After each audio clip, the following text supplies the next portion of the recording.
Welcome back to Les Schwab Tire Center's Outdoor GPS, presented by Fisherman's Marine and Outdoor. Welcome back, everyone. Thank you very much for joining us this morning. Now we're going to join from all the way on the other side of the country. Believe it or not, they actually have internet over there. We're going to check in with Brian and Ian from High and Dry Waders. They are the owners of Easily. And for all the photos and everything that people send to others, I own those things. They really do make the best waders that I've ever come across. It's easy for me to say that. I know as a sponsor, a lot of you are going, yeah, whatever. I've had an opportunity to burn through almost all of them that are available, and these ones still work every day, and I've never been able to say that about another one. And you don't sweat to death when you're walking around. It's important. But how are you guys doing, man? How's everything over on the other side, well, basically of the country for all of us? Yeah, well, first off, Happy New Year. Happy New Year.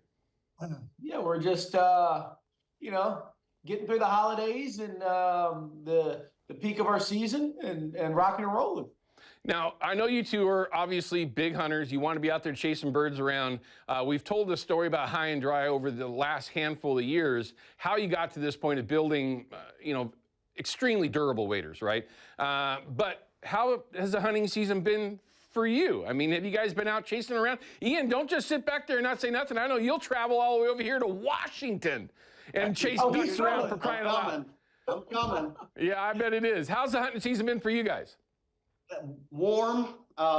We've had a few hunts where we've seen some birds and, they're kind of non-committal. Just when it's 50 degrees, there's not a whole lot of pressure. Had a few decent hunts, shot some widgeon, gadwall, ringnecks, some teal, but just black ducks. And a couple black ducks. But all in all, we've only had a couple days where it's gone even down to freezing, and then it warms right up. So it seems like a lot of the birds are still pretty far north, which I think is kind of the same story all over the country. But it looks like, I guess I saw your weather report, you guys are about to get a little blast of some winter weather. Yeah, doesn't it figure? I've been crying and whining, moaning for months, waiting for a good system to show up, and guess where I'm leaving? I'm heading out on Wednesday. But that's okay. My bucket list will be checked off. I don't care. All right, now, over here in our part of the world, of course, being in Oregon, Washington, and even California right now, believe it or not, we're all preparing for winter steelhead season, and everyone really thinks about High and Dry waders as duck hunting waders, which they should. Easily, again, my favorite ones I've ever come across. But you guys also make something that helps out with all of us fishermen as well, because you guys are actually fishermen as well. You got stocking foot versions of the High and Dries available. And there's really not a whole lot of difference between these and the boot-footed ones, just the socks themselves. Is that right? You got it. Now, when you're talking about the knee protection and all that, that's the same, the Kevlar and all that? The entire construction of the wader is exactly the same, minus the rubber boot versus the neoprene stocking. And the sizing is exactly the same as well. So if you've got a pair of High and Dry boot foot waders, you can buy a pair of stocking foot waders and they'll fit exactly the same. Okay, now I just had somebody that sent me a photo literally this morning, and you shouldn't be leaving and this and that. Hey man, if I had access to the best property on a particular island over here in the Northwest, I wouldn't leave either. But I'm not that lucky, so I got to travel around. But one of the things about the waders they showed me, which I have a pair, by the way, is where the seams are actually laid in the waders. I've talked about this with you guys before. When you remove the seams from inside the leg to the outside, and of course in all the other areas that you don't want them, in a stocking foot, that's an advantage all the way around, isn't it? 100%. And also these things here. Everybody wonders why it is such a big deal to have stocking foot waders that actually have a right foot and a left foot. Have you guys noticed a difference with your customers when that change was made?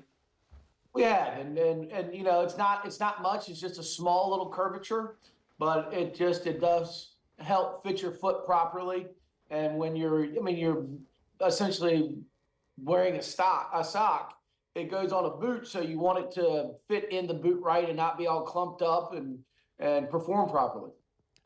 Absolutely agree, especially when you're walking long distances with, depending on what kind of boots you actually wear on the outside of those stocking foot waders.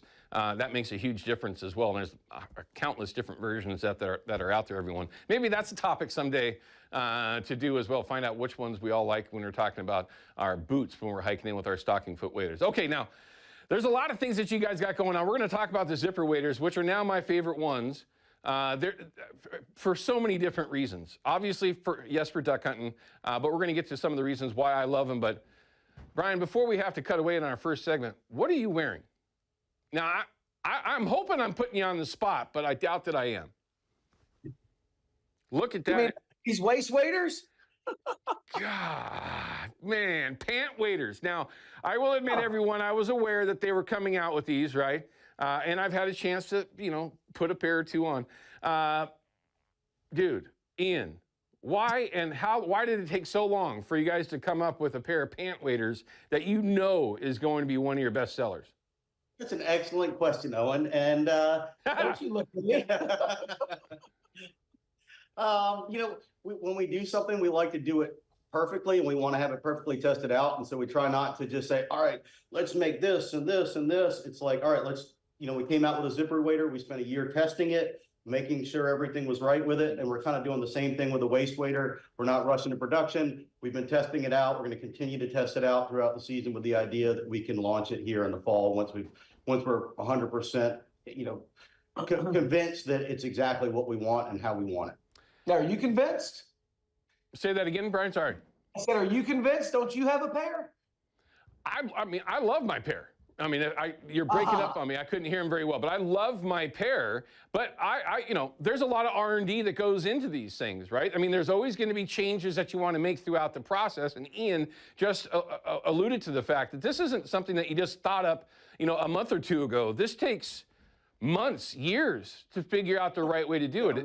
Or am I? Typically 2 years every time we launch a product. I couldn't hear him, guys. What did you say? I said it's typically 2 years every time we launch a product. That long? That's certainly quite a bit of time. Now, listen, I know that everybody's going to be curious, when are these things available? I know they're not available now, but to get them to the market, did you just say it takes a couple of years? Okay. Yes. All right, we're going to cut to a quick break, everyone. When we come back, we're going to continue to talk with Brian and Ian. Hopefully, I can hear them a little bit better. Those pant waders are new, but we're going to show you one that we've already talked about that I know, and we actually got emails this morning, messages from Facebook, with folks that already have their brand new zip-up waders from High and Dry that they got for Christmas presents. How do you like that? We'll be right back, everyone. Outdoor GPS is brought to you by Chevy Silverado and the impressive new Turbo Max engine. Flex your muscle with the strongest, most advanced Silverado ever. Official truck of Outdoor GPS.